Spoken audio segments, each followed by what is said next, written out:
விக்னேஸ்வராய நமக. மம குலதேவதாமணியப்ப சுவாமியே நமக.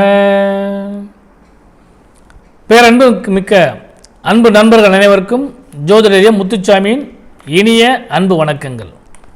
நண்பர்களே, வாழ்க்கையிலே நித்தம் போராட்டம். அந்த போராட்டத்தின் மூலமாக வெற்றி கிடைக்க வேண்டும் என்ற வெறி. அப்போ ஒவ்வொரு நாளும் இப்படி போராடுனா உடலாலும் மனதாலும் நிறைய நொந்து போகக்கூடிய அளவுக்கு சூழ்நிலை கிடைக்கும். அப்போ என்ன நினைப்போம், எப்போ போராட்டம்லாத ஒரு நல்ல வாழ்க்கை நமக்கு கிடச்சிச்சின்னா எவ்வளோ சூப்பராக இருக்கும் அப்படின்னு சொல்லி எல்லாருடைய எதிர்பார்ப்பு. அப்படி எல்லோரும் எதிர்பார்க்குற காலகட்டங்களில் அதெல்லாம் நமக்கு கிடைக்குதா அப்படின்னா முதல்ல பூர்வ ஜென்ம கர்மாவும் அவரவருடைய ஜென்ம நட்சத்திரமும் ஜென்ம ராசியும் தான் அவளுக்கு பலம் கொடுக்கும். அதன்படி இந்த தனுசு ராசி அன்பர்களே, உங்களுடைய குணாதிசயங்களை பொறுத்தளவு பார்த்தீங்கன்னா குரு பகவானுடைய குணாதிசயத்தை ஒத்திருக்கும். அதே போல் அதில் இருக்கக்கூடிய நட்சத்திரங்களாகிய மூல நட்சத்திரம் அல்லது போட நட்சத்திரம், உத்திராட நட்சத்திரம், 1ஆம் பாதம், இவர்களை ஒட்டி தான் உங்களுடைய குணாதிசயங்கள் அமைஞ்சிருக்கும். அப்போ இந்த தனுசு ராசிக்காரங்களுக்கு என்ன கிடைக்கும் அப்படின்னு சொல்லி பார்க்குறப்ப முதல்ல அவங்களுடைய சிந்தனைகளே உயர்ந்த சிந்தனைகள். எப்பயுமே பார்த்திங்கன்னா லோவாக நினைக்கக்கூடிய அமைப்பு தனுசு ராசிக்காரங்கிட்ட வராது. கெட்டாலும் மேன்மக்களை சங்கு சுட்டாலும் வெண்மை தரும் அப்படிங்கிற போல் அவங்களுடைய சிந்தனைகள் பூராமே பெரிய அளவுக்கு தான் உயர்ந்த சிந்தனைகளாக தான் இருக்கும். அதனை செயல்படுத்தக்கூடிய ஆற்றலும் அவங்கள்ட்ட நிறையா இருக்கும். அந்த வல்லமையும் அவங்கள்ட்ட நிறைய இருக்கக்கூடிய வாய்ப்பு உண்டு.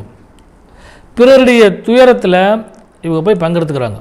எவ்வளவு பிரச்சனை இவங்கள்ட்ட இருந்தாலுமே அடுத்தவங்க பிரச்சனைனா ஓடி போய் நின்று அந்த பிரச்சனையை தீர்க்கிறதுக்கான வாய்ப்பு என்னவோ அதை ஏற்படுத்தக்கூடிய வல்லமை இவங்கள்ட்ட உண்டு. அது மாதிரி எந்த துறையில் நுழைந்தாலும் அதில் நுட்பமான அறிவும் எல்லாத்தையும் இந்த எளிதை கற்றுக்கிட்டு அதை சிறப்பாக செய்யணுங்கிற ஆற்றலும் இந்த தனுசு ராசிக்காரங்கிட்ட நிறைய இருக்குது. தொழிலில் ஒரு நேர்த்தி அவங்கள்ட்ட நிறைய இருக்குது. இவ்வளவு சிறப்பாக செய்கிறாங்களே, உங்களுக்கு ஊதியம் நிறைய கிடைக்குமான்னு சொல்லி பார்த்தீங்கன்னா தனுசு ராசிக்காரங்களுக்கு பெரும்பாலும் பார்த்திங்கன்னா ஊதியம் குறைவாக தான் கிடைக்கும். உழைப்புக்கேற்ற ஊதியம் கிடைக்காது. ஆனால் கிடைச்சதை வச்சு வாழக்கூடிய ஒரு தலைமை பண்பு இவங்கள்ட்ட நிச்சயமாக நிறையா இருக்குது. அப்பேற்பட்ட கஷ்ட ஜீவனத்திலும் பிறருக்கு உதவக்கூடிய மனப்பான்மை இந்த தனுசு ராசிக்காரங்கள்ட்ட நிறையா இருக்குது. சரி, இவர்களுக்கு எந்த கிரகம் நன்றாக இருந்தால் யோகம் உண்டு அப்படின்னு சொல்லி பார்க்குறப்ப இவங்களுடைய பிறந்த ஜாதகத்தில் முதல்ல இவள் ராசிக்கு அதிபதியான குரு பகவானும் மிகப்பெரிய யோகாதிபதியாகிய செவ்வாய் பகவானும் அடுத்து சூரிய பகவானும், இந்த 3 பேரும் இந்த தனுசு ராசியை பார்த்தாலும் அல்லது சுபஸ்தானங்கள் சொல்லக்கூடிய 1, 4, 7, 10 ஆகிய இடங்களில் அமர்ந்திருந்தாலும் தெய்வீக பலம் படைத்த 5, 9 சொல்லக்கூடிய மேசராசியிலையோ அல்லது சிம்ம ராசியிலையோ நான் சொன்ன மாதிரி இந்த செவ்வாய் பகவான், குரு பகவான், சூரிய பகவான் இவர்கள் அமர்ந்திருந்தாலும் பார்த்தாலும் மிகப்பெரிய லாபத்தை அடைவார்கள். அப்படி அமர்ந்திருந்தாங்கன்னா எப்பேற்பட்ட சூழ்நிலை வந்தாலும் ஜெயிக்கக்கூடிய வல்லமை இவர்கள்ட்ட நிச்சயமாக கிடைக்கும். அதனால் இவர்களுக்கு இந்த செவ்வாய், குரு, சூரியன் இவருடைய வழிபாடு சிறந்த பலனை நிச்சயமாக கொடுக்கும். இதில் முதல்ல மூல நட்சத்திரம். இந்த மூல நட்சத்திரத்தில் பிறந்தவங்க பெரும்பாலும் பார்த்திங்கன்னா ஆசிரியர் பணி தான் செய்வாங்க.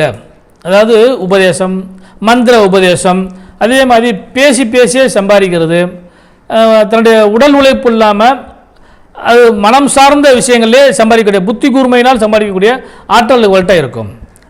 அடுத்து பார்த்திங்கன்னா தன்னுடைய செய்கைகள் சொல்லும் செயலாலும் அவங்க அதிகமான சம்பாத்தியத்தை அடையக்கூடிய வாய்ப்பு உண்டு. அதே மாதிரி இவங்களுக்கு பெரிய லாபம் என்னன்னு கேட்டிங்கன்னா குழந்தைகளால், இவங்களுடைய குழந்தைகள் சந்ததி இருக்குதுங்களா, அந்த சந்ததியினால், அதே போல் இவங்களுடைய மூதாதைகளுடைய புகழ், தாய் தந்தை புகழ், குழந்தைகள் புகழ், குழந்தைகளாலும் முன்னோர்களாலும் இவர்கள் தங்களுடைய புகழை நிலைநாட்டிக் கொள்வார்கள். அப்பேற்பட்ட யோகம் உண்டு.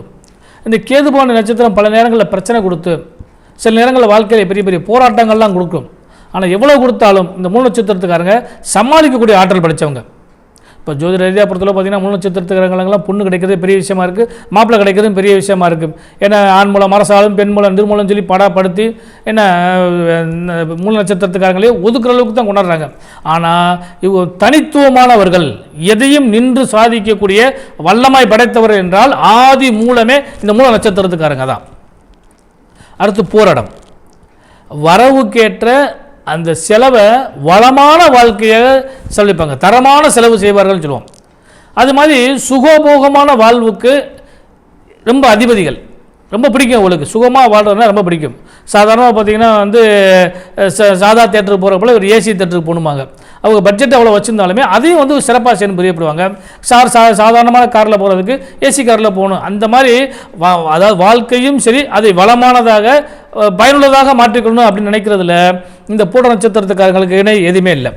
அது மாதிரி பிரத்தியார் வேலை பார்த்தாலும் தன்னுடைய வேலையை தானே செய்தால்தான் அவங்களுக்கு வந்து திருப்தி நிறைய கிடைக்கும். அடுத்து இந்த மூல நட்சத்திரத்தில் இந்த பூர நட்சத்திரத்தில் பிறந்த பெண்களுக்கு தீர்க்க சுமங்கலி யோகம் உண்டு. அதுதான் முக்கியமானது.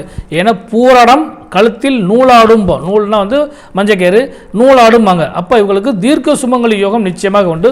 பூர நட்சத்திரத்துக்கான பெண்களையோ அல்லது ஆண்களையோ அவங்க கல்யாணம் பண்ணாங்கன்னா அந்த வாழ்க்கை வந்து ரொம்ப சுகமாக இருக்கக்கூடிய வாய்ப்பு உண்டு. அதனால் எல்லா யோகமும் இவர்களுக்கு நிறைய கிடைக்க போகிறது. இதை பயன்படுத்தி கொள்ள இனிய நல்வாழ்த்துக்கள்.